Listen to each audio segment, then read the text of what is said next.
Welcome to day 148 of our one-year Bible reading plan. Today, we conclude the book of 2 Kings, witnessing King Josiah's reforms, Judah's downfall, and the exile to Babylon. In John 13 verses 31 to 38 and 1 to 14, Jesus comforts his disciples, promising them a place in his Father's house and declaring that he is the way, the truth, and the life. Let's dive in. 2 Kings chapter 23. Then the king called together all the elders of Judah and Jerusalem. He went up to the temple of the Lord with the people of Judah, the inhabitants of Jerusalem, the priests and the prophets, all the people from the least to the greatest. He read in their hearing all the words of the book of the covenant, which had been found in the temple of the Lord. The king stood by the pillar and renewed the covenant in the presence of the Lord, to follow the Lord and keep his commands, statutes and decrees with all his heart and all his soul, thus confirming the words of the covenant written in this book. Then all the people pledged themselves to the covenant. The king ordered Hilkiah the high priest, the priests next in rank and the doorkeepers to remove from the temple of the Lord all the articles made for Baal and Asherah and all the starry hosts. He burned them outside Jerusalem in the fields of the Kidron Valley and took the ashes to Bethel. He did away with the idolatrous priests appointed by the kings of Judah to burn incense on the high places of the towns of Judah and on those around Jerusalem, those who burned incense to Baal, to the sun and moon, to the constellations and to all the starry hosts. He took the Asherah pole from the temple of the Lord to the Kidron Valley outside Jerusalem and burned it there.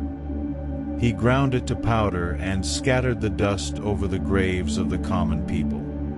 He also tore down the quarters of the male shrine prostitutes that were in the temple of the Lord, the quarters where women did weaving for Asherah. Josiah brought all the priests from the towns of Judah and desecrated the high places, from Geba to Beersheba, where the priests had burned incense. He broke down the gateway at the entrance of the gate of Joshua, the city governor, which was on the left of the city gate. Although the priests of the high places did not serve at the altar of the Lord in Jerusalem, they ate unleavened bread with their fellow priests. He desecrated Topheth, which was in the valley of Ben-Hinnom, so no one could use it to sacrifice their son or daughter in the fire to Molech. He removed from the entrance to the temple of the Lord the horses that the kings of Judah had dedicated to the sun. They were in the court near the room of an official named Nathan-Melech. Josiah then burned the chariots dedicated to the sun. He pulled down the altars the kings of Judah had erected on the roof near the upper room of Ahaz, and the altars Manasseh had built in the two courts of the temple of the Lord. He removed them from there, smashed them to pieces, and threw the rubble into the Kidron Valley. The king also desecrated the high places that were east of Jerusalem on the south of the Hill of Corruption, the one Solomon king of Israel had built for Ashtoreth the vile goddess of the Sidonians, for Chemosh the vile god of Moab, and for Molech the detestable god of the people of Ammon. Josiah smashed the sacred stones and cut down the Asherah poles and covered the sites with human bones. Even the altar at Bethel, the high place made by Jeroboam son of Nebat, who had caused Israel to sin, even that altar and high place he demolished. He burned the high place and ground it to powder, and burned the Asherah pole also. Then Josiah looked around, and when he saw the tombs that were there on the hillside, he had the bones removed from them and burned on the altar to defile it, in accordance with the word of the Lord proclaimed by the man of God who foretold these things. The king asked, "What is that tombstone I see?" The people of the city said, "It marks the tomb of the man of God who came from Judah and pronounced against the altar of Bethel the very things you have done to it." "Leave it alone," he said. "Don't let anyone disturb his bones." So they spared his bones and those of the prophet who had come from Samaria. Just as he had done at Bethel, Josiah removed all the shrines at the high places that the kings of Israel had built in the towns of Samaria, and that had aroused the Lord's anger. Josiah slaughtered all the priests of those high places on the altars, and burned human bones on them. Then he went back to Jerusalem. The king gave this order to all the people: "Celebrate the Passover to the Lord your God, as it is written in this book of the covenant." Neither in the days of the judges who led Israel, nor in the days of the kings of Israel and the kings of Judah had any such Passover been observed. But in the 18th year of King Josiah, this Passover was celebrated to the Lord in Jerusalem. Furthermore, Josiah got rid of the mediums and spiritists, the household gods, the idols, and all the other detestable things seen in Judah and Jerusalem. This he did to fulfill the requirements of the law written in the book that Hilkiah the priest had discovered in the temple of the Lord.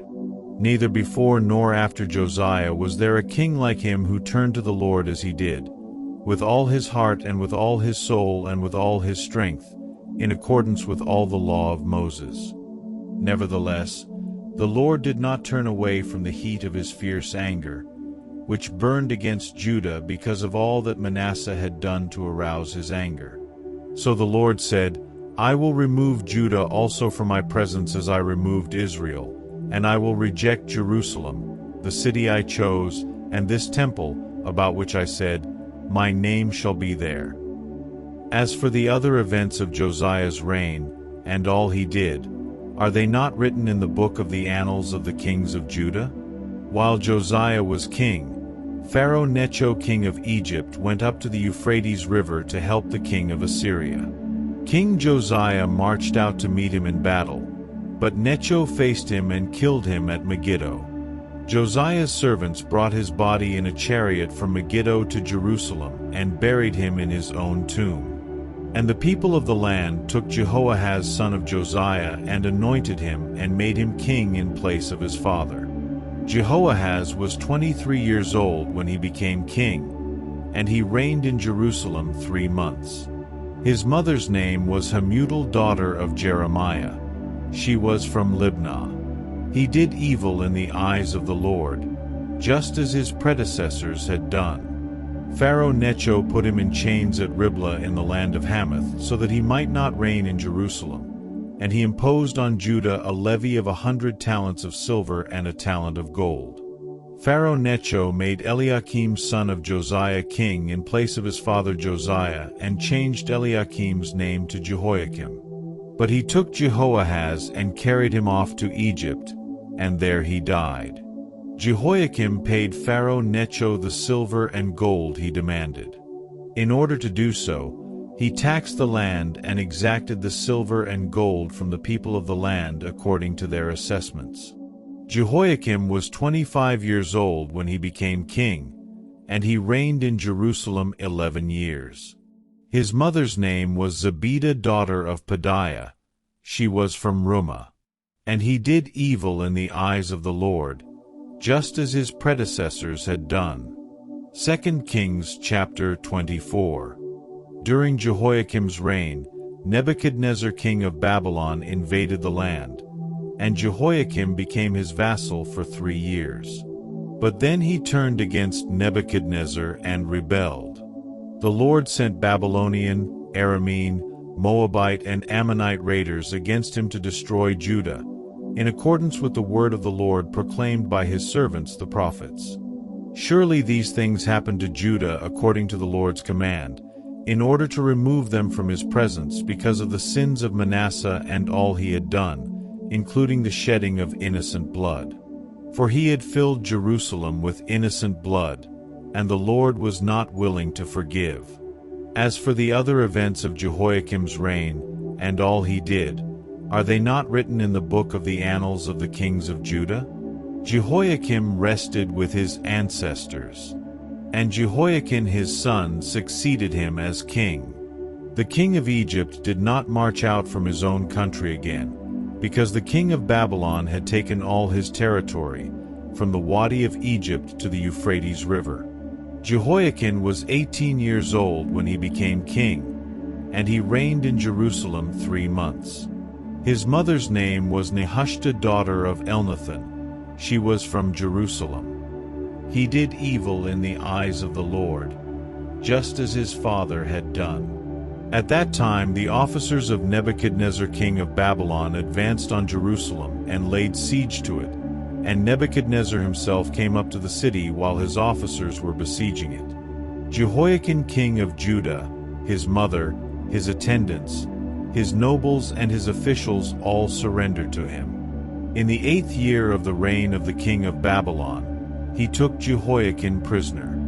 As the Lord had declared, Nebuchadnezzar removed the treasures from the temple of the Lord and from the royal palace, and cut up the gold articles that Solomon king of Israel had made for the temple of the Lord.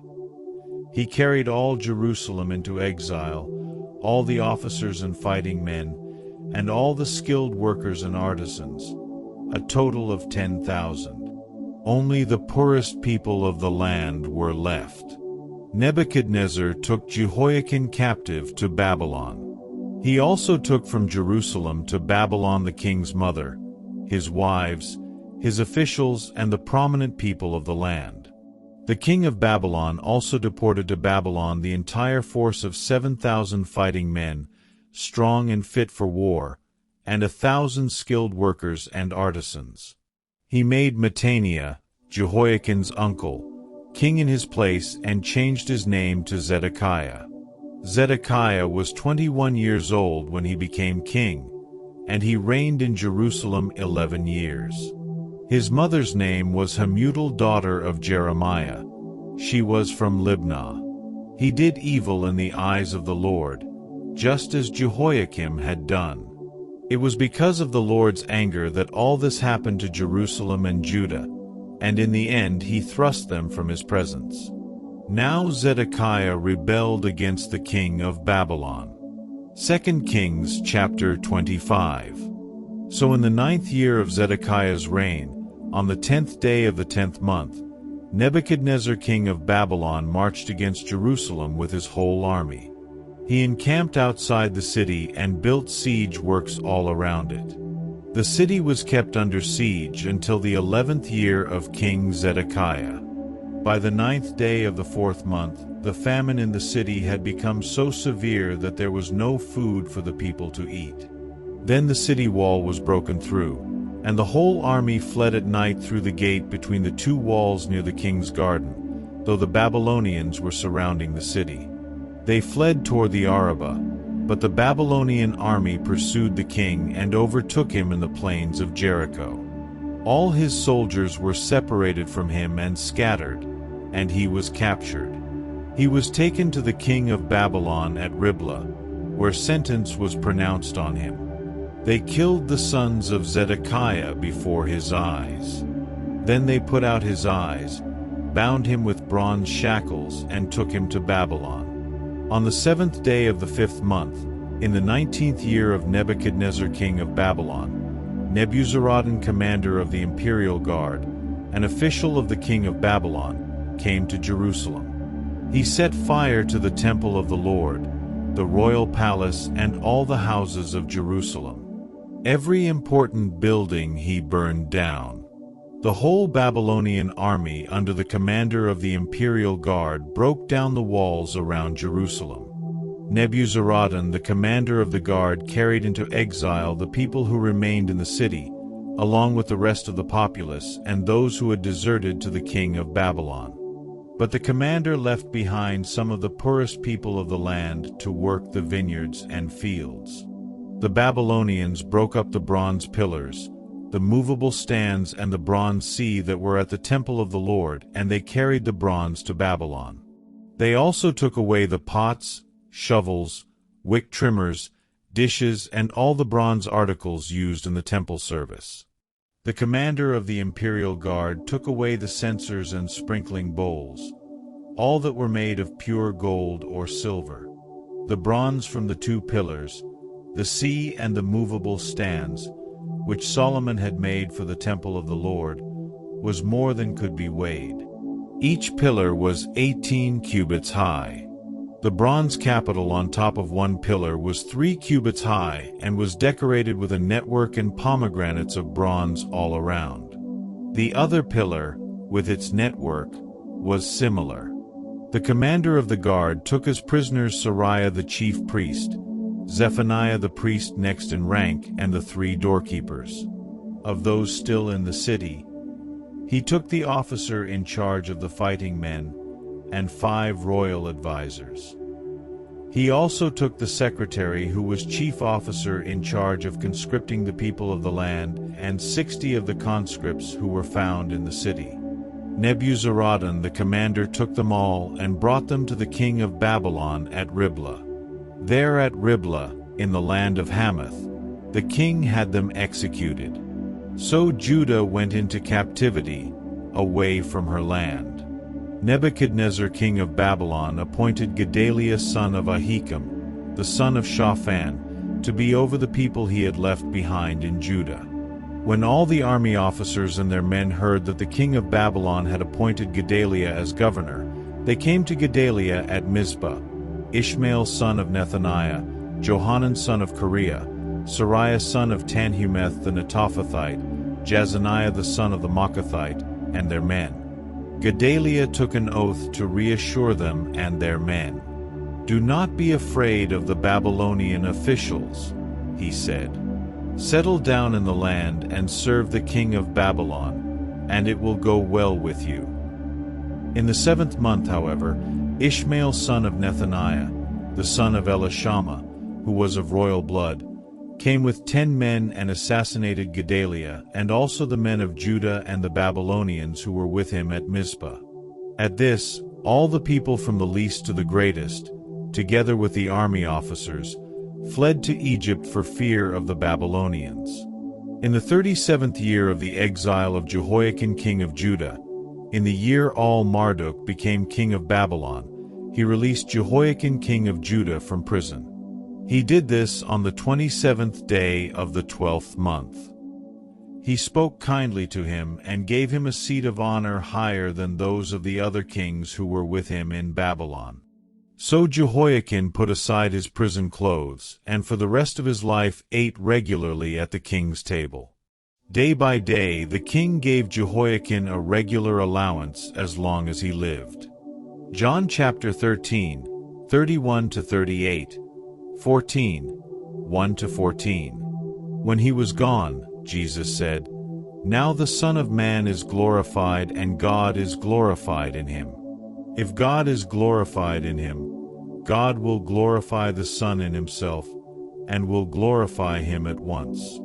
My children, I will be with you only a little longer. You will look for me, and just as I told the Jews, so I tell you now, where I am going, you cannot come.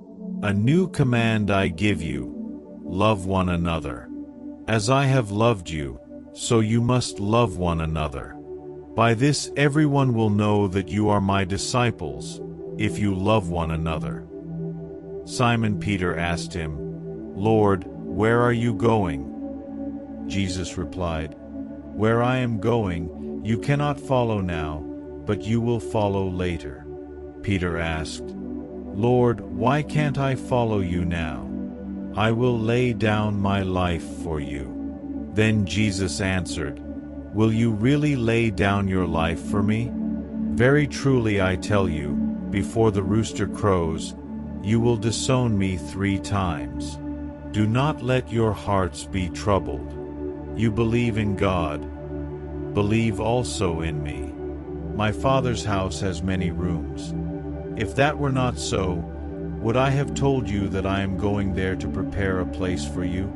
And if I go and prepare a place for you, I will come back and take you to be with me, that you also may be where I am. You know the way to the place where I am going." Thomas said to him, "Lord, we don't know where you are going, so how can we know the way?" Jesus answered, "I am the way and the truth and the life. No one comes to the Father except through me. If you really know me, you will know my Father as well. From now on, you do know him and have seen him." Philip said, "Lord, show us the Father, and that will be enough for us." Jesus answered, "Don't you know me, Philip, even after I have been among you such a long time? Anyone who has seen me has seen the Father. How can you say, 'Show us the Father'? Don't you believe that I am in the Father, and that the Father is in me? The words I say to you I do not speak on my own authority. Rather, it is the Father living in me who is doing his work.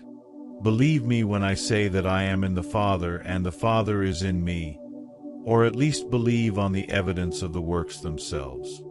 Very truly I tell you, whoever believes in me will do the works I have been doing, and they will do even greater things than these, because I am going to the Father.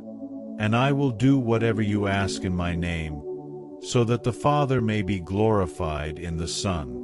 You may ask me for anything in my name, and I will do it." Thank you for joining today's Bible reading. Though Judah's story ends in exile, Jesus gives us hope and a promise of eternal life with him. Keep your heart strong and your faith steady. See you for day 149.